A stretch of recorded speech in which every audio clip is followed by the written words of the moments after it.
Good morning, kindergarten. It is Monday, and we are starting a new week of distance learning, and I am so glad that you jumped on to join me today, and I can't wait to see all your drawings and all your writing when I challenge you later. So make sure that you send me a picture so that I can tell you how awesome it looks. All right, today we are going to read a story called Chicken Little. And Chicken Little is the title of this story. Does anybody remember what the title is? That's right. It's the biggest words on the page. And the title is the name of the story. Just like you and I have a name, each story has a name, and that is called the title. All right, we're going to get started. Today when I'm reading, I want you to be thinking about everything that's happening in the story, because your challenge later is to retell the story. And remember, when we retell a story, we have to make sure we use character names and settings, so that's where they're at. But we also have to remember to make sure that we say what happens in the correct order. And we usually say, think about what happened in the beginning and the middle and the end. All right, here we go. Now my story today does not have pictures, so I apologize, but this is a great time to make a picture in your mind about what's happening. One fine morning, Chicken Little went out to the woods. As she walked along, an acorn fell on her head. Chicken Little was a silly little chicken, and she often made silly mistakes. Chicken Little thought the acorn was a part of the sky. Chicken Little was so caught by surprise that she worked herself into a tizzy. "Oh, dear me," she cried. "The sky is falling. I must go tell the king." I want you to pause right here. Is the sky really falling? That's right, the sky isn't falling. Earlier in the words, it told us that an acorn hit her head, so not a piece of the sky. On her way to see the king, Chicken Little met Henny Penny. "Henny Penny, the sky is falling!" cried Chicken Little. "How do you know?" asked Henny Penny. "A piece of it fell on my poor head," said Chicken Little, rubbing her poor little noggin with the memory of it. "Then let us go tell the king," said Henny Penny, who now felt quite worried as well. Does Henny Penny believe Chicken Little? Pause right here. Tell me, does she believe Chicken Little? And how do you know? Yeah, I think she does believe Chicken Little. She says, "Let's go tell the king." If she didn't believe her, she would just kind of shove her off, right? Just say, "I don't think that really happened." But she believes her. So Henny Penny and Chicken Little ran along until they met Goosey Lucy. "Goosey Lucy, the sky is falling," cried Henny Penny. "How do you know?" said Goosey Lucy. "A piece of it fell on my poor head," said Chicken Little. Goosey Lucy looked at Henny Penny, who nodded in agreement. "Then let us go tell the king," said Goosey Lucy, who could not help but believe her friends. Did Goosey Lucy believe her friends too? Of course she did. She said, "Let's go tell the king." So Goosey Lucy, Henny Penny, and Chicken Little hurried along until they met Ducky Lucky. "Ducky Lucky, the sky is falling," cried Goosey Lucy. How do you know?" asked Ducky Lucky. "A piece of it fell on my poor head," said Chicken Little. Henny Penny and Goosey Lucy stood nodding their heads wide-eyed next to Chicken Little. Ducky Lucky looked at her three friends and became worried because they were so worried. "Then let us go tell the king," said Ducky Lucky. Does Ducky Lucky believe them too? Why does Ducky Lucky believe them? What did it say? That's right. It said that she was worried.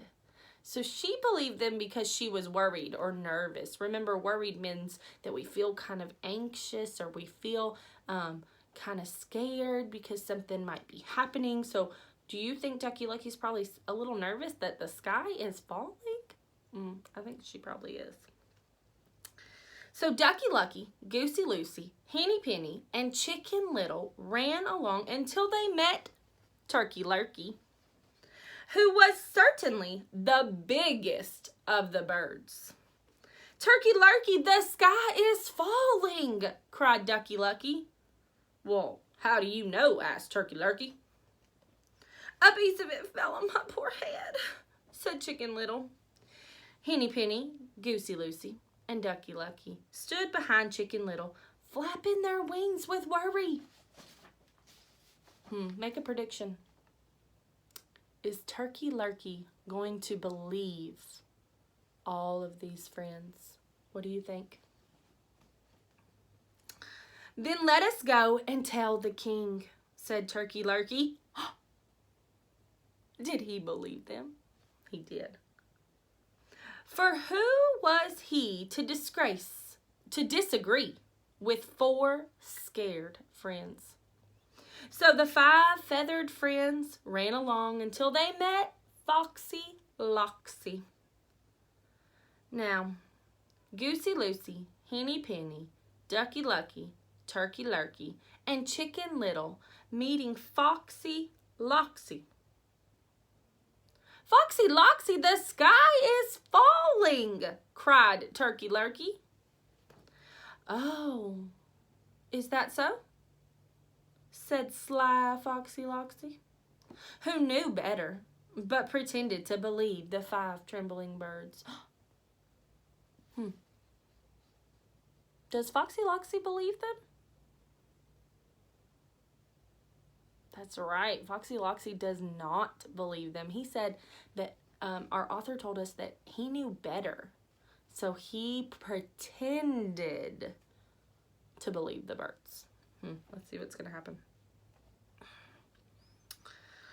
If the sky is falling, you'd better keep safe in my den, and I will go and tell the king for you. So Chicken Little, Henny Penny, Goosey Lucy, Ducky Lucky, and Turkey Lurkey followed Foxy Loxy into his den. The dust in the den made Chicken Little sneeze. Achoo! The force of the sneeze made Chicken Little come back to her senses. Wait! Cried Chicken Little. Birds are supposed to stay away from foxes. Henny Penny, Goosey Lucy, Ducky Lucky, and Turkey Lurkey looked at each other in amazement. You are right, they cried. And so the 5 feathered friends ran out of the cave and never went back there again. And from that day on, they thought very carefully before believing that the sky was falling again. Now, that fox was trying to trick them, wasn't he?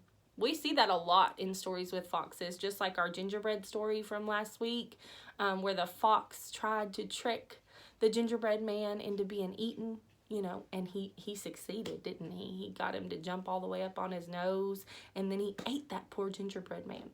So foxes try to do that a lot, don't they? That's a character trait that they have. All right, remember that your story or your job for this story is to retell what happened. And we said we often think about what happens in the beginning, the middle, and the end. So I have some pictures for you. These are the pictures that if you print off, they will show you. But I have them here for you. And they're actually in order, and they're here to help you retell the story. So we have this picture right here. What is it of? What character is that? What is that? What is that that's happening? That's right. That is Chicken Little, and that is the acorn hitting her in the head. And that's what kind of starts this whole story, right? It starts at the beginning, and it's what makes her think that the sky is falling. So what does she do? If the sky is falling, she does what anybody would do. She goes and tells and warns all of her friends, right? So what friends does she warn? There they are. What are their names? Do you remember the character names? Pause and tell somebody. That's right. We've got Ducky Lucky and Turkey Lurkey and Goosey Lucy. So those are all of her friends that she met. Oh, Henny Penny's in there too. All of her friends that she met along the way and told them that the sky was falling. And did all of her friends believe her? That's right, they did. All of her friends did believe her. And then finally, all of her friends did what? They met up with Foxy Loxy. And they told Foxy Loxy too. They were trying to warn him. But what happened? That's right. Foxy Loxy pretended to believe them. He tried to trick them into going into his den. But they were too smart, right? Birds are supposed to stay away from foxes. So what I want you to do now is I want you to take all of that retell that we just did together, and I want you to put it on a piece of paper. I want you to draw a picture from me of the beginning and give me a sentence or two about what happened. Draw me a picture from the middle and give me a sentence or two about what happened. And then draw a picture of the end and give me a sentence or two of what happened. And I cannot wait till you share those on Dojo with your teachers so that we can see them all. I was so excited to get to talk to you again this week. I can't wait to talk to you again. See you later.